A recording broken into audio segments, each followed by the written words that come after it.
प्रणाम गुरुदेव। एक अनुभव शेयर करना चाहता था। पिछले कुछ दिनों से रात्रि सेशन के बाद बॉडी और माइंड रिलैक्स हो जाते हैं बहुत ज़्यादा। और और बहुत जग जाता है इतना ज़्यादा कि पहले तो 1 घंटा नींद ही नहीं आती और फिर आने लगती है तो पहले हल्के-हल्के से जैसे खर्राटों की आवाज़ सुनाई देनी शुरू हो जाती है और बहते हुए विचार से दिखाई देने शुरू हो जाते हैं और फिर सपना शुरू हो जाता है और सपने के अंदर भूत जग जाता है कि ये तो रियल नहीं है, ये तो सपना है। और फिर एकदम से मेरी आँख खुल जाती है और नींद टूट जाती है और दोबारा नींद आने में फिर बहुत टाइम लग जाता है और बार-बार ये सेम चीज़ रिपीट हो रही है कि सपने में भूत जगते सार ही नींद टूट जाती है। तो मैं क्या ऐसा करूँ कि नींद ना टूटे? और क्या ऐसा पॉसिबल है कि नींद और बोध एक साथ बने रहें सेम टाइम पे? अ, कृपया मार्गदर्शन करें। बहुत-बहुत धन्यवाद। प्रणाम। प्रणाम आपको। कुछ ध्यान की ऐसी विधियां और पद्धतियां हैं जिससे हम परमात्मा को बहुत जल्दी पा सकते हैं। जैसे सम्मोहन मेडिटेशन, थर्ड आई मेडिटेशन, अनहद नाद, सेवन चक्र, समाधि साधनाएं।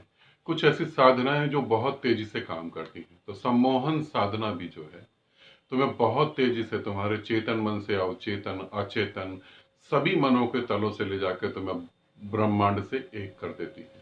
तो जब हम कोई साधना करते हैं, यहाँ मैं इस ऑडियो के थ्रू जो आंसर दे रहा हूँ, ये सम्मोहन साधना से ग्रुप से हैं साधक, मगर यहाँ मैं सभी साधकों को आंसर दे रहा हूँ। अगर आप अनहद नाद साधना कर रहे हैं, थर्ड आई साधना कर रहे हैं, तो आपके जीवन में भी ऐसा समय आ सकता है और ऐसे अनुभव हो सकते हैं। फिर हमें वहां क्या करना चाहिए?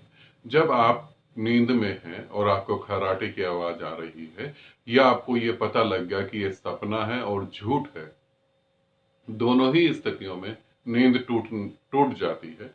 नींद से आप बाहर आ जाते हैं और जब नींद से आप बाहर आते हैं तो नींद पूरी तरह खत्म हो जाती है।